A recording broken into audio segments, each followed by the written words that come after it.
lovely to see everybody again. I'm very excited to discuss this last section of the book with you all.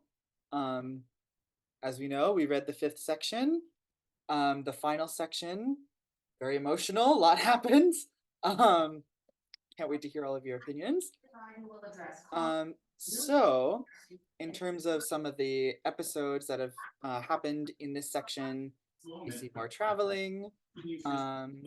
We see more kind of interactions with other people in different areas. She has the very interesting situation where she gets trapped at the estate in Eta, and um, because she is very desirable as a skilled woman from the court.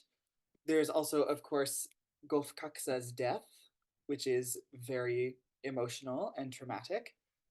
There is, I call this giving up her parents, but there's this these relics from her parents or that symbolize her parents that she's been holding on to that she ends up giving up to the Buddha, and then some of her final musings, um, just as a little recap. And I just wanted to mention this work that probably many of you are familiar with, is rather famous, the Oku no Hosamichi, or Narrow Road to the Deep North. This is a book by a male poet from the 17th century named Matsuo Basho. And I bring it up because Matsuo Basho was famous for many things, but one of the things he was famous for was creating a form of literature called the haibun, which was basically a travel journal that was interspersed with haiku poetry. And it was a very new thing when he did it.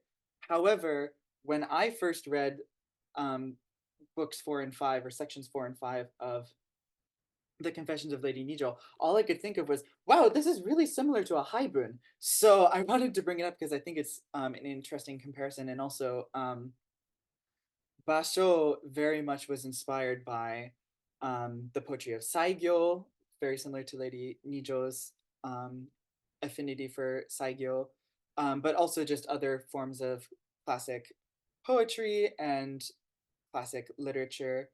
So I think there is, I mean, did he know of Lady Nijō? Probably not, but I think there is a connection to what he was doing, what his developments of poetry and literature were, and the literature that came before him. And honestly, I think that, oh yes, so that's basically it. I just wanted to update our questions to consider now that we have finished the book. Some of the things that I've been pondering, are what did Lady Nijō set out to do when she was writing this work? Did she accomplish what she seemed to have set out to do? What's the message? Things like that. So we can discuss whatever you want, but these are some other musings that I've had that I'd love to hear your thoughts on.